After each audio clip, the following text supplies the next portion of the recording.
Daj si tu. 10.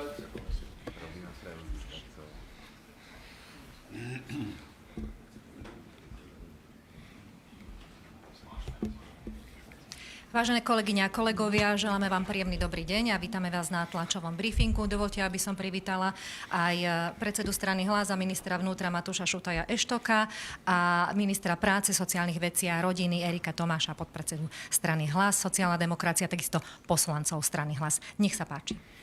Dámy a páni, práve plénum Národnej rady vyslovilo prítomnosťou a súhlasom všetkých prítomných poslancov súhlas s kľúčovým zákonom, ktorý predkladá náš minister práce, sociálnych vecí a rodiny Erik Tomáš. Hlas je v tejto vláde preto, aby naplňal svoj program. A náš program je postavený na pomoci ľuďom.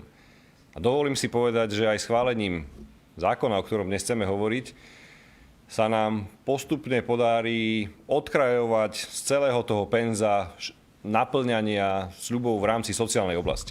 Dámy a páni, v týchto dňoch je vyplácaný 13. dôchodok.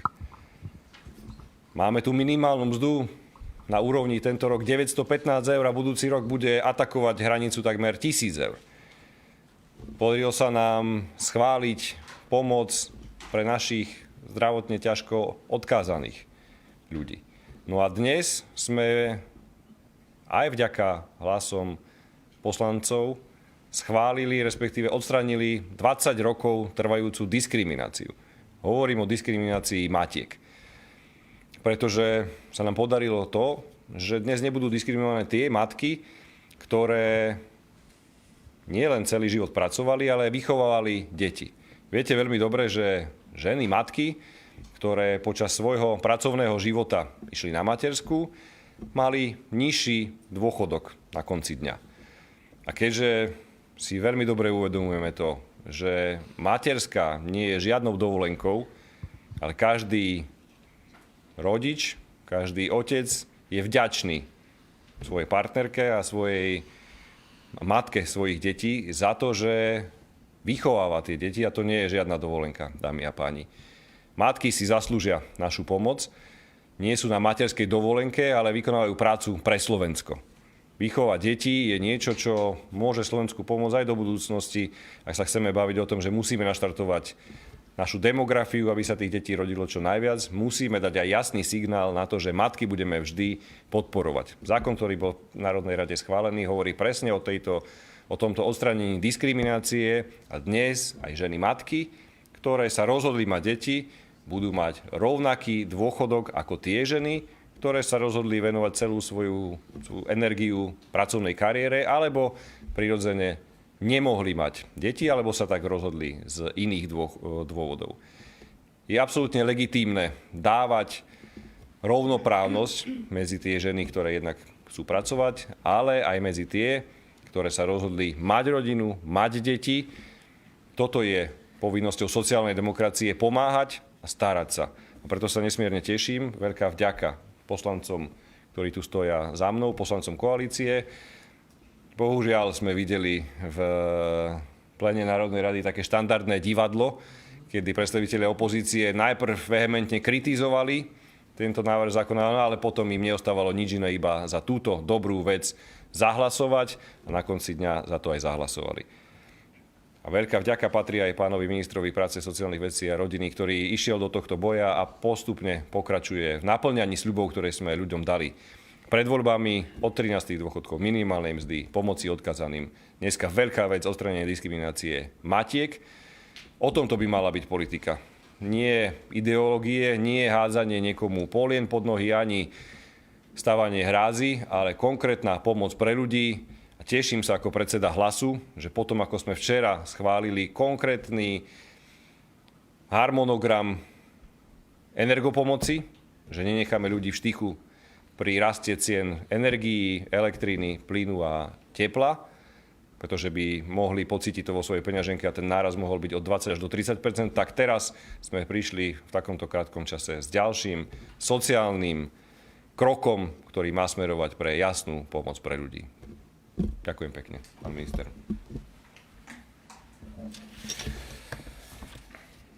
Dámy a páni, o Hlase sa v posledných dňoch a týždňoch hovorí v rôznych súvislostiach, ale my si držíme tú svoju líniu, ktorú sme dali ako prísľub svojim voličom pred voľbami, že budeme pre ľudí pracovať, pokiaľ nám budú sily stačiť. A hlavne budeme doručovať výsledky.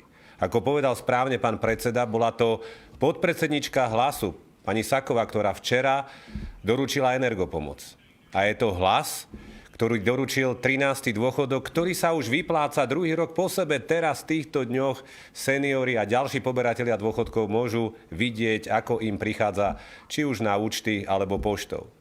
Bol to Hlas, ktorý presadil mimoriadne a rýchle zvýšenie minimálnej mzdy, ktorá už na budúci rok dosiahne 915 eur a ku koncu volebného obdobia sa bude šplhať k 1000.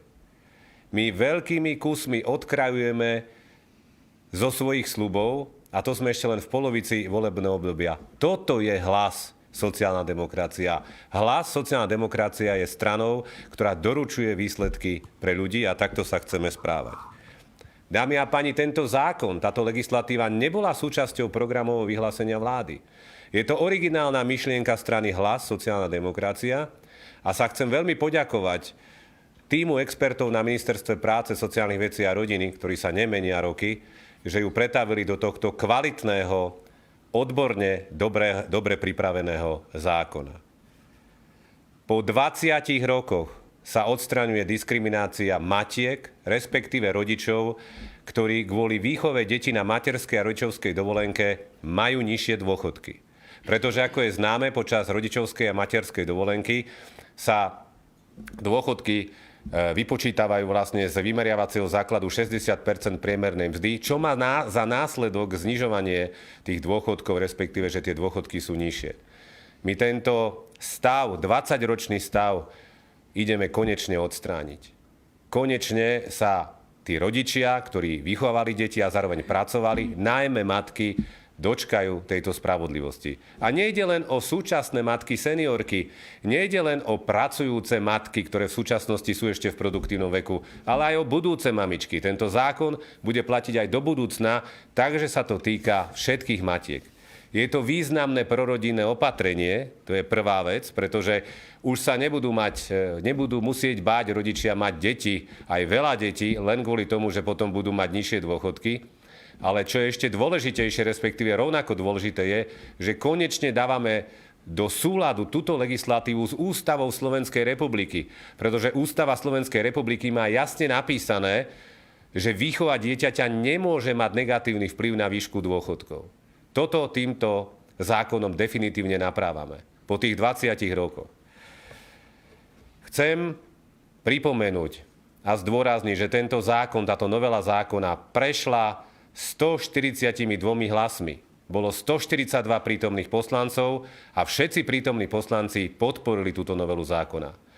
Chcem v prvom rade poďakovať všetkým koaličným poslancom vládnej koalície a predovšetkým mojim kolegom zo strany Hlas, sociálna demokracia, ktorí za nami takto pevne stoja a budú stať aj naďalej. Ale chcem sa poďakovať aj všetkým poslancom opozície, pretože tento zákon podporila celá opozícia. Len mohlo to byť bez tých, ako by som to povedal, vývrtiek, bez tých rôznych nezmyselných kritických poznámok ešte na záver, pretože nemali v tomto pravdu. Keď beriem tú príčetnejšiu časť opozície, tak tá mala výhradu len v tom, že bude dlho trvať to prepočítavanie tých dôchodkov. Dámy a páni, kde boli ľudia z opozície, ako napríklad SAS, ktorá bola pri moci v minulom volebnom období? Prečo oni neprišli s takýmto zákonom ešte v minulom volebnom období a mohlo sa už prepočítavať? Už možno mohli byť dôchodky v tomto roku aj prepočítané. Takže neberiem túto kritiku, že to bude dlho trvať, pretože sociálna poisťovňa si jasne stanovila termíny. Ona presne vie, ona ovláda tie informačné systémy, čoho je schopná a čoho schopná nie je. Mimochodom, 1 milión dôchodkov sa bude prepočítavať. 1 milión dôchodkov. Konkrétne sa to dotkne starobných dôchodkov a dotkne sa to predčasných starobných dôchodkov a invalidných dôchodkov. Čiže obrovská prepočítavacia akcia tu bude trvať niekoľko rokov, Ale pýtam sa, keď už 20 rokov tí ľudia čakali, tak konečne sa niekto našiel. Bol to minister Erik Tomáš a strana Hlas, sociálna demokracia, ktorá konečne ide po 20 rokoch túto diskrimináciu jednoducho odstrániť. Je v zákone síce napísané 5 rokov, ale to je maximálna možná lehota. My sa budeme snažiť, sociálna poisťovňa mi to prislúbila, prepočítať tých 1 000 000 dôchodkov čo najrýchlejšie. Samozrejme bude potrebovať určité obdobie na prípravu, to je logické, informačných systémov a potom samotné prepočítavanie. Ale čo je dôležité, nech je ktorémukoľvek seniorovi prepočítaný dôchodok v akomkoľvek čase, tak dostane tie peniaze s účinnosťou od 1.1.26, čiže celý doplatok. Celý doplatok. Nikto o nič nepríde po účinnosti tohto zákona. A začneme s prepočítavaním samozrejme tých najstarších ročníkov, čo má logiku. Sociálna poisťovňa sa na to musí pripraviť technicky a potom musí mať dostatok času, aby prepočítala 1 000 000 dôchodkov. Pevne verím, že to bude rýchlejšie ako za 5 rokov, ale opakujem, 20 rokov tu s týmto nikto nič nerobil a zvlášť keď počujem od opozície, ktorá bola vo vláde, napríklad strana SAS, že prečo to bude takto dlho trvať. Ešte raz, keby ste to prijali, keby vám to vôbec napadlo niečo také urobiť, v minulom volebnom období už tie dôchodky mohli byť prepočítavané. Nechcem sa teda venovať tej menej príčetnej časti opozície, ale keby ste náhodou dávali priestor Igorovi Matovičovi, ako to mnohí veľmi radi robíte, pretože ja sa tomuto človeku fakt po tom, čo tu nastváral v minulom volebnom období, nemienim venovať. Každý videl, ako tento človek riadil túto krajinu, ale keby ste mu teda dali ako príležitosť a bude hovoriť o tom, že je to len nejaká náplasť za nejakú krádež alebo niečo podobné, prosím vás, trochu rácia do toho. Rodičovský dôchodok bol upravený tak, že už sa teda nevypláca z odvodov do sociálnej poisťovne, ale ako dobre viete, z daní z príjmu fyzických osôb. A rodičovský dôchodok bol diskriminačný voči tým rodičom, voči tým seniorom, ktorí nemajú deti, ktorých deti zomreli, ktorí deti nemôžu pracovať, lebo sú zdravotne postihnuté deti. A preto sme radšej rodičovský dôchodok nahradili 13. dôchodkom, o mnoho štedrejším, aký bol rodičovský dôchodok, a najmä 13. dôchodok dostanú všetci seniori, všetci poberatelia dôchodkov. A ak tento človek hovorí o nejakej krádeži a všelijakých iných hlúpostiach, tak tento človek je zodpovedný za to, že zrušením 13. dôchodku, ktorý už bol nastavený v tejto podobe v roku 2020 a zmrazením minimálnych dôchodkov obral seniorov o 1,5 miliardy eur. Tak nech drží radšej ústa, nech si spytuje svedomie tento človek, pretože to, čo on nastváral voči seniorom, to si naši seniori teda dobre pamätajú. Hovorím túto poznámku len kvôli tomu, že keby ste chceli nastrihnúť tohto človeka s tými hlúpostiami a nezmyslami, ktoré tára, tak vás poprosím, dajte aj reakciu ministra, ale nemusí to byť. Ja som sa prihováral skôr k tej príčetnejšej časti opozície, ktorá mala výtku, že to bude dlho trvať, ale jednoducho sú na to objektívne dôvody. Ja som veľmi rád, že dúfam, že to ľudia pochopia, že konečne je to tu po tých 20 rokoch. Poďme ešte k princípu. Princíp je veľmi jednoduchý. Po novom sa budeme na ľudí, ktorí museli stráviť, alebo aj chceli samozrejme stráviť určitú časť svojho života na materskej a rodičovskej dovolenke, výchovu svojich detí, tak sa budeme na týchto ľudí počas materskej a rodičovskej dovolenky pozerať tak, ako keby riadne pracovali.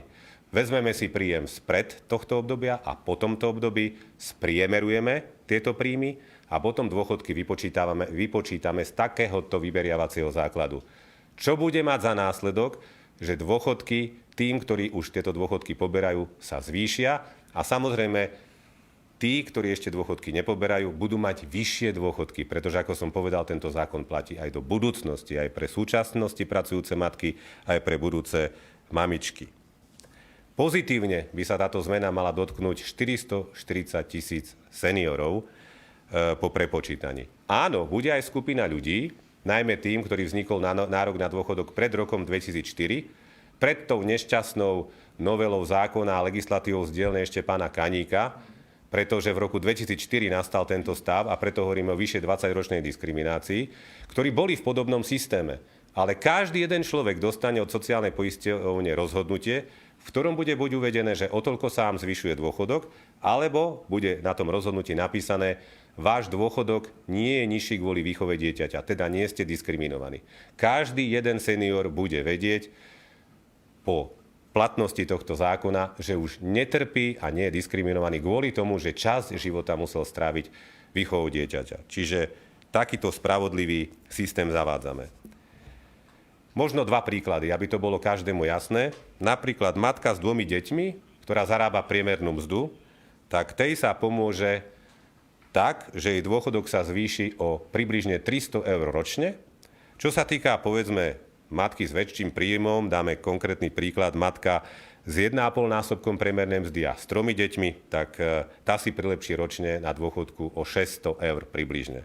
To sú len také vzorové príklady, aby ste teda vedeli, čo nastane. Nové dôchodky sa budú už prepočítavať podľa tohto nového systému. Čiže neberiem ani tú výtku tej opozície, že proste príde to až na tú ďalšiu vládu a tak ďalej. No tak to obdobie chvíľu trvá, prepočítava sa a hlavne celé politické spektrum sa zhodlo, že je tento systém dobrý. Dokonca aj odborníci, pán Mihal, to už dávno chválil, dobre to viete. Čiže je na tom celospoločenská zhoda, tak sa to prepočíta a hlavne to už bude fungovať takto do budúcna. Tento zákon, a tu už končím, prináša aj ďalšie pozitívne zmeny pre pracujúcich rodičov, ktorí pracujú už aj na rodičovskej či materskej dovolenke, alebo pre rodičov, ktorí sa starajú o zdravotne znevýhodnené deti. Je tam kopec zvýhodnení pre takýchto rodičov, ale jednu vec chcem vypichnúť, že opatrovateľom a osobným asistentom, ktorí sa starajú o odkázaných ľudí, týmto zákonom zvyšujeme dôchodky tiež. Tým, že zvyšujeme vymeriavací základ, z ktorého budeme teda prepočítavať tie odvody z 50 na 60 priemernej mzdy, tak ako to chceli. Viete dobre, že máme teraz v legislatívnom procese obrovskú reformu financovania sociálnych služieb, ktorá má pomáhať aj opatrovateľom, ale týmto zákonom zabezpečujeme, že títo opatrovatelia a osobní asistenti, ktorí sa starajú o tých odkázaných ľudí, nám budú mať vyššie dôchodky. Dámy a páni, toto je veľký krok pre rodičov, ktorí sa starajú o svoje deti na materskej a rodičovskej dovolenke. Veľký krok predovšetkým pre matky. Po 20 rokoch odstránime diskrimináciu. Dovolím si tvrdiť, že je to reforma dôchodkového systému. Ja som veľmi rád, že získala úplnú, absolútnu podporu celého pléna, pretože takéto zásadné zmeny by mali prechádzať ústavnou väčšinou a keď sa k tomu pridala absolútna väčšina, tak sme veľmi radi. A ešte raz, napriek tomu, čo ešte opozícia tesne pred hlasovaním predvádzala, chcem sa poďakovať nielen vládnym poslancom, ale aj všetkým opozičným poslancom, ktorí túto dobrú novelu zákona podporili. Ďakujem pekne. Nech sa páči, vaše otázky. Dobrý deň, pán minister, Lukáš Fila, televízia Markíza. Vy už ste povedali tie konkrétne príklady. Čo som ale zatiaľ nezachytil je aspoň nejaký odhad, že koľko by toto o tých 5 rokov približne mohlo stáť. To sú desiatky miliónov eur, stovky. Sú to desiatky miliónov eur, bude sa to samozrejme odhadovať, ale je to približne, môžem vám to aj dodať z tlačového oddelenia, lebo už ten zákon strašne dlho sme mali v diskusii a v rozprave, ale na úrovni okolo 70-80 miliónov eur. Ešte druhá otázka, tá sa týka druhého piliera. Vy ste ešte, keď ste predstavovali tento zákon a túto reformu, hovorili, že ženy budú mať možnosť výberu, či pri druhom pilieri, teda ak budú chcieť ostať v tom druhom pilieri, ako keby sa bude podľa toho starého priemeru a teraz podľa tých 100%. No, či tam ostala tá výnimka, alebo viem si predstaviť, že pre budúcu matku, ktorá si chce celý život sporiť v druhom pilieri, to vlastne môže byť až strata, čiste technicky. Nemôže, pán redaktor, a neviete si to predstaviť, odborné sekcie, ja hovorím fakt korektne a vecne, tento nový systém v drvivej väčšine pomôže všetkým matkám v tom, že budú mať vyššie dôchodky. Máme to prepočítané odbornými sekciami, ako sa hovorí, ministri prichádzajú, odchádzajú, odborníci na ministerstve práce zostávajú, máme na to Inštitút sociálnej politiky a pochopila to aj opozícia, pretože chvíľu tiež nejakým spôsobom namietala, respektíve chcela si nechať vysvetliť, ale jednoducho tento nový systém by mal problém s odvodmi do druhého alebo aj do prvého piliera, alebo na to obdobie, ako keby sa tie odvody rušili aj do prvého, aj do druhého piliera. To nie je o druhom pilieri. A hlavne, keby sme tam dávali ešte aj nejakú možnosť, nejakého možno mačkopsa, keď to tak poviem, tak by to len komplikovalo celý systém a my chceme, aby systémy boli jednoduché. Ako aj povedal odborník pán Mihal, toto je v poriadku, tento zákon a nekomplikujme ho. Čiže tento systém, nový systém v drvivej väčšine prípadov pomôže všetkým matkám v tom zmysle, že ich dôchodky budú určite vyššie. Nech sa páči, sú ešte otázky k téme. Janešíková, denník N. Ja by som sa chcela opýtať na sociálne podniky. Viem, že je to vaša téma, aj keď tie výhrady, ktoré dnes predniesla strana Vidieka, sa týkajú zákona o DPH, ktorý je od pána Kamenického. Ale predsa len, čo sa s tým teda bude robiť a či vyhoviete v koalícii ich požiadavkám? Teším sa už na veľký článok denníka N o tejto skvelej novele týkajúcej sa matkám. Normálne sa teším, jak si sadnem, otvorím si ten denník N. A viete dobre, že ja som minister, ktorý odpoveda každému a snažím sa veľmi citlivo a trpezlivo odpovedať. Čiže len aby bolo jasné, keď sa aj ľudia pozerajú teraz naživo na túto tlačovú besedu, že o čom je téma a na čo sa pýta denník N. Ale je to legitímna otázka. Ja len hovorím, že bol by som rád, keby denník N priniesol túto skvelú správu aj pre svojich čitateľov. Čo sa týka sociálnych podnikov... Témy. Áno? My zachytávame témy. Máme Teším sa, dobre. aj ekonomických redaktorov. Pani redaktorka, berem, a teraz dobrom, berem to ako váš verejný prísľub a skonfrontujeme si to o 2 dní, že čo denník N priniesol o tejto téme. Dobre, veď ja sa teším, pokiaľ to tak bude. Čím viac médií o tom bude informovať, tým fajn, lebo je to dobrá správa, ktorú šírime do celého Slovenska takto pred Vianocami. Asi hneď po tej ďalšej dobrej správe, že od 2. decembra sa vypláca 13. dôchodok, teraz ho seniori dostávajú na svoje účty. Dodržali sme sľuby, že od včera doručujeme energopomoc a tak ďalej, lebo o tom je strana Hlas sociálna demokracia a nie od všetkých tých špekuláciách, ktoré aj denník N teda rieši. Ale poďme k téme. Sociálne podniky. Takže sama ste povedali, že neviem, že to nie je vaša téma, pán minister, ale... Je to vaša téma, ale ten zákon, je to vaša kde sú tie téma, ale výhrady... týka sa to ministerstva financií. No. Tie výhrady sú pri zákone od ministra financií. Môžem odpovedať, lebo aby sme to nezmenili na nejaký súkromný rozhovor.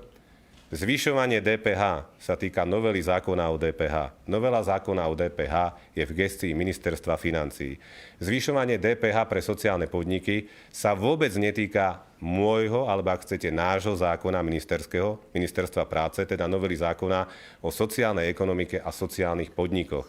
Keď ste pozorne sledovali tú tému, ako som ju prezentoval na 3 tlačových besedách, tak tam DPH medzi systémovými zmenami v mojom zákone nie je. Čiže na to, či sa DPH pre sociálne podniky napokon zvýši späť na 19%, sa musíte pýtať ministra financií, ktorého zákon to je.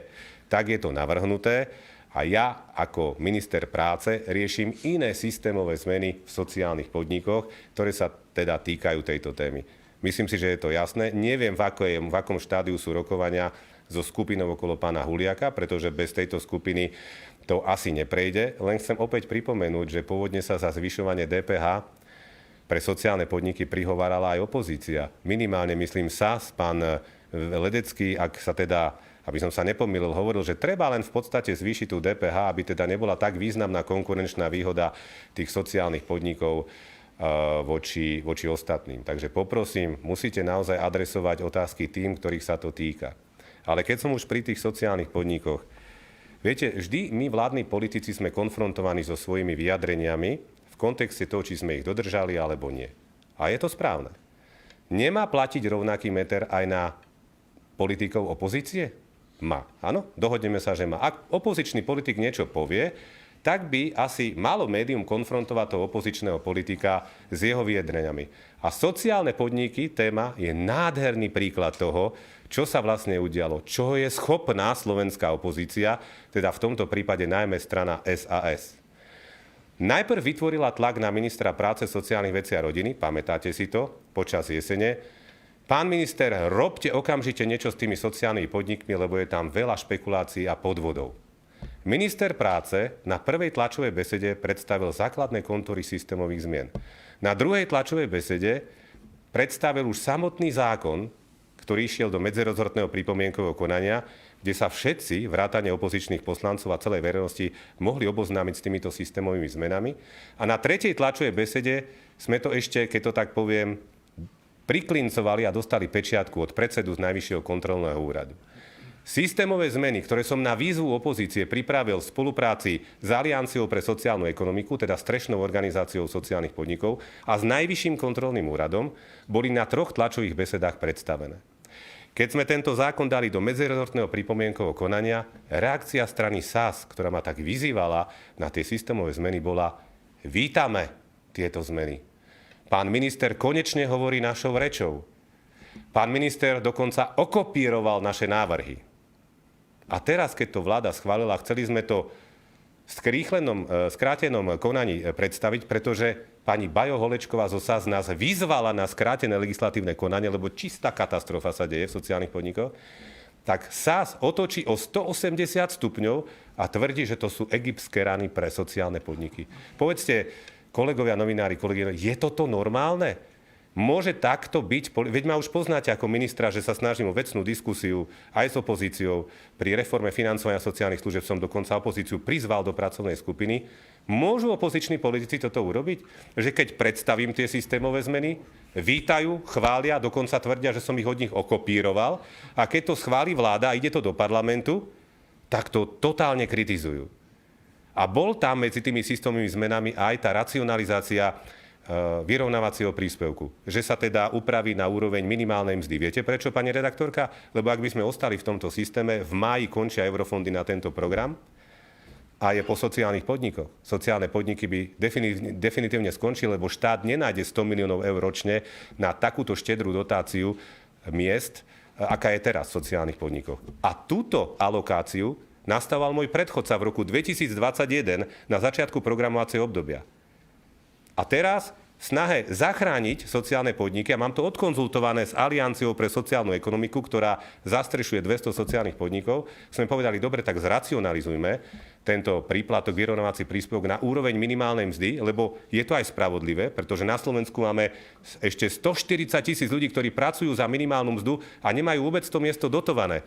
A my máme dotovať miesto pre ľudí, ktorí by si ináč prácu hľadali veľmi ťažko, oveľa vyššou sumou, ako je minimálna mzda. Čiže aj takú spravodlivosť do tohto princípu. A zároveň som sľúbil, že budeme 2 roky pozerať a testovať, či tento nový systém má naozaj ten vplyv na tie sociálne podniky, aký sme chceli, že vylúčime tých špekulantov, ale chceme, aby tie poctivé podniky, ktoré zamestnávajú zdravotne postihnutých ľudí a tak ďalej, aby naďalej fungovali.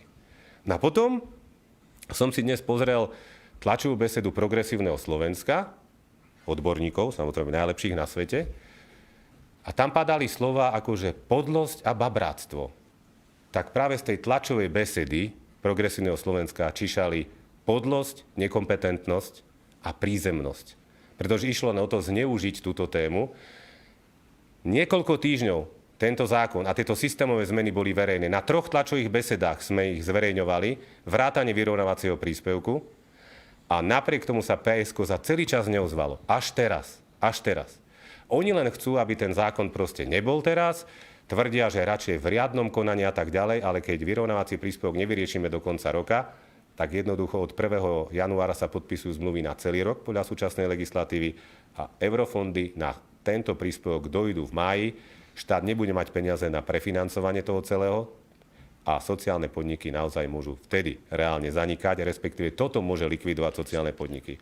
Ja to dohodnem s celou komunitou a potom počúvam na svoju adresu tieto slova. To sa mi zdá naozaj veľmi nekorektné. Vysporiadam sa s tým, ako so všetkým, ale poprosím vás opäť o racionalizáciu. Konfrontujte opozičných politikov s tým, ako pristupovali pôvodne k sociálnym podnikom a čo robia teraz. Pretože to je presne ako v tom vtipe. Máš čapicu, nemáš čapicu, aj tak dostaneš facku. Bohužiaľ, takto sa správa naša opozícia. Ja ako minister určite nie, korektne a vecne. Dobrý deň, Natália Krížová, Slovenská televízia. Ja sa chcem opýtať na ďalší zákon, ktorý máte teraz v parlamente a ide o financovanie sociálnych služieb. Pred chvíľou ste o tom hovorili. Tu nám mám 2 otázky. Jedna je, že teda opozícia kritizuje, že s ohľadom na skrátené legislatívne konanie nebude dostatočný priestor na to, aby sa prebrali všetky aj opodstatnené pripomienky k tomuto zákonu, že ich je tam, ja neviem, 800 číslo. Áno, viem, čo hovorí opozícia. Áno, a druhá otázka k tejto téme je, že tam môže byť podľa teda opozície sporné financovanie, že akým spôsobom sa to bude financovať s ohľadom na to, že ide o obrovskú reformu v podstate, kde naozaj značným spôsobom zvyšujete množstvo financií, ktoré má plynúť do toho. Ja vám za túto otázku naozaj ďakujem. Ešte musia byť kolegovia chvíľu trpezliví, ale ja fakt ďakujem za túto otázku, lebo to len dotvára obraz tej opozície, o ktorom som hovoril pri tom zákone o sociálnych podnikoch. Skrátené legislatívne konanie, narýchlo, nebudeme môcť. Za dobrotu na žobrotu, pani redaktorka, za dobrotu na žobrotu. 2 roky sme pracovali na tejto reforme. Vytvoril som pracovnú skupinu, do ktorej som pozval aj zástupcov opozície. Bolo aj pripomienkové konanie. Čo si myslíte, koľko návrhov, riešení predložila opozícia? Jedno. Napríklad také KDH nič, ani v pracovnej skupine, ani v pripomienkovom konaní. Saska dala jeden návrh, čiastočne sme ho vyhoveli.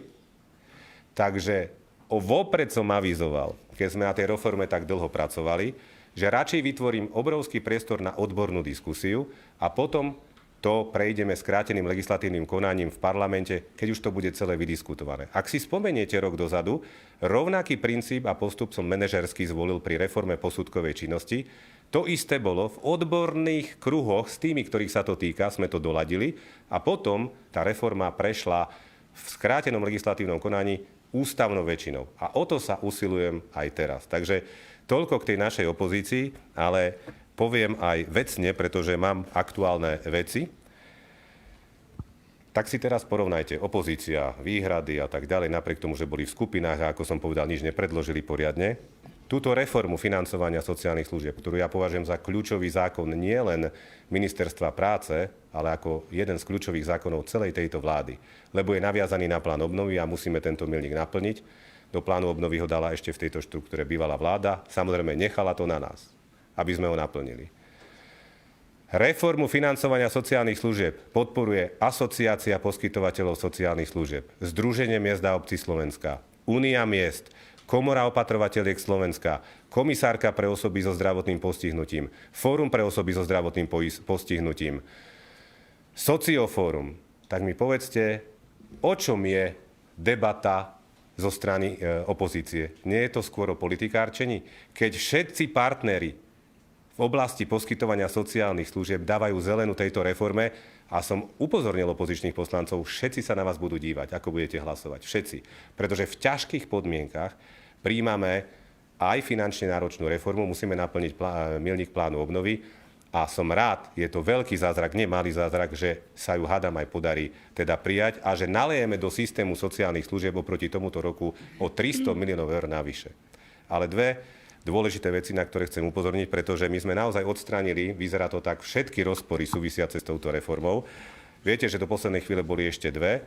SK8 súhlasila s princípom, že budú financovať neverejné pobytové zariadenia, teda zariadenie pre seniorov a zariadenie opatrovateľskej služby. Vymysleli sme spôsob financovania. Na rok 2026 to zatiahne Ministerstvo práce, ale od roku 2027 už máme systémové opatrenie, že sme vrátili takmer 1% z podielových daní vúckám, ktoré ale budú musieť účelovo použiť toto takmer 1% na financovanie sociálnych služieb. A tá posledná vec, ktorá ešte visela vo vzduchu, bolo to, že sme nemali vyriešený súbeh formálnej a neformálnej starostlivosti. Tí, ktorí tomu trošku rozumejú, tak vieme, o čom hovorí. Týkalo sa to približne 3000 rodín. Na výbore predložíme pozmeňujúci návrh, ktorý je dohodnutý opäť so všetkými, ktorých sa to týka. Platforma rodín zatlieskala tomuto nášmu pozmeňujúcemu návrhu a tým pádom len chcem povedať, že tento pozmeňujúci návrh zabráni tomu, aby najmä matky alebo aj opatrovateľia, ktorí naozaj musia byť sami s tým odkázaným človekom, nemôžu využiť ďalších dvoch opatrovateľov, lebo zavádzame nový systém, že môžu byť traja opatrovateľia, ale že musia byť sami a nemajú proste možnosť sa ani zamestnať, tak pre takýchto opatrovateľov naozaj bude k tomuto príspevku, ktorý dávame na odkázanosť, ešte aj tzv. Doplatok za ambulantnú službu, čiže tieto rodiny, o ktorých hovorím, neprídu ani o 1 cent. Takže pevne verím, že tým pádom to bude celé vyladené so všetkými, hovorím, partnermi, vrátane platformy rodín, vrátane konferencie biskupov Slovenska, teda katolíckej charity. A som veľmi zvedavý, že potom, čo bude opozícia v tom druhom čítaní hovoriť. To som fakt veľmi zvedavý. Teda ja mám ešte dve otázky pre kolegov. Jedna sa týka teda toho, že či nejakým spôsobom ministerstvo pomôže jednorodičom pred Vianocami. Aj na mňa, a druhú vám budem musieť prečítať. Nemusíte. Ja vám odpoviem, ako pomôžeme jednorodičom. Chápem, že kolegovia to chcú, veď som mal k tomu asi 2-3 tlačové besedy. Ešte raz, pre kolegov, keď sa pozrú na tlačovú besedu spred niekoľkých týždňov, stál som na jednej tlačovej besede so zástupkyňami organizácií, ktoré zastrešujú jednorodičov. Jeden rodič, my mami, Slniečko, Centrum Slniečko, spolu s nimi sme pripravili opatrenia pre jednorodičov, ktoré spočívajú v tom, že máme 46 komplexných poradní po celom Slovensku a tieto komplexné poradne využijeme aj na pomoc pre jednorodičov, pretože v týchto poradniach sa nachádza psychológ, právnik, ekonóm a sociálny pracovník a zároveň pre tento projekt jednorodičov sme tam dodali ďalšie 2 pozície, sprevádzač osobnou skúsenosťou a krízový manažer, respektíve manažer prípadu. Sprevádzač osobnou skúsenosťou je človek, ktorý sa sám dostal do takejto nepríjemnej situácie, že sa ocitol ako jednorodič a má motivovať týchto ľudí, aby sa prihlásili do nášho programu. A manažer prípadu bude funkcia v týchto poradniach, ktorá presne pripraví individuálny plán pre tohto jednorodiča konkrétneho, pre jeho konkrétnu situáciu a tam naozaj sa zabezpečujú buď právne služby, ak sú potrebné, ekonomické služby, psychologické poradenstvo, keď si bude chcieť nájsť prácu, pomoc na trhu práce. Toto všetko bude tento program mať, pretože aj tie organizácie, s ktorými spolupracujem, povedali, že my nechceme zakonzervovať tých jednorodičov len v nejakých príspevkoch alebo niečo podobné, aby boli v nejakom stále v trvalom zlom stave, či už ekonomickom alebo rodinnom, ale chceme ich dostať z tejto situácie, jednoducho, aby sa sami dokázali postaviť na nohy. To sú skúsenosti z praxe. Čiže my kombinujeme know-how týchto občianskych združení, ktoré majú dlhoročné skúsenosti s týmto, so štátom, s legislatívou a s financiami. Zároveň z tohto projektu budeme poskytovať aj finančný motivačný príspevok, dočasný, pre tieto rodiny, samozrejme na dočasné obdobie, kým sa nepostavia na nohy. Ale toto bude samozrejme komplexná pomoc pre jednorodičov a keď chcete vedieť, že kedy to začne, tiež som to už oznámil na tlačovej besede, začne to celé fungovať 1. februára na budúci rok. Ešte jednu vám môžem prečítať. Prečítajte však. V tomto kalendárnom roku sa zatiaľ politická vôľa na odpojenie príplatkov na výšku minimálnej mzdy nenašla. Nájde sa v budúcom roku, alebo trváte na svojom názore, že po takejto zmene by pracujúci mali príplatky nižšie ako v súčasnosti? Trvám na tom názore. Veľmi sa teším, že sa minimálna mzda na budúci rok zvýši o takmer 100 eur, presne o 99 eur. Z 816 na 915 eur. A tým pádom sa zvýšia aj príplatky za prácu v noci a počas víkendov, ktoré sú napojené na túto minimálnu mzdu a to je správne, že ľudia, ktorí pracujú v neštandardnom čase, majú mať za to zaplatené. Veľmi sa teším, som sociálny demokrat, my Hlas sme sociálna demokracia a z toho určite neustúpime. Čiže toto je naša pomoc a viete, pre všetkých pracujúcich ľudí chcem povedať, že tým, že rapidne zvyšujeme minimálnu mzdu, tlačíme aj na rast miest ako takých. Minimálna mzda tlačí aj na rast miest ako takých a teším sa, že napriek tomu, že rapidne zvyšuje minimálnu mzdu, klesá počet ľudí pracujúcich za minimálnu mzdu, čo len znamená, že majú vyššie mzdy ako minimálna mzda.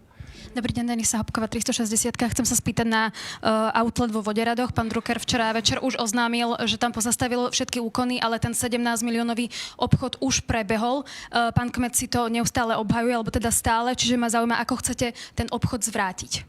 Pýtate sa ma asi ako podpredsedu strany, lebo fakt nemám nič s outletom Voderady.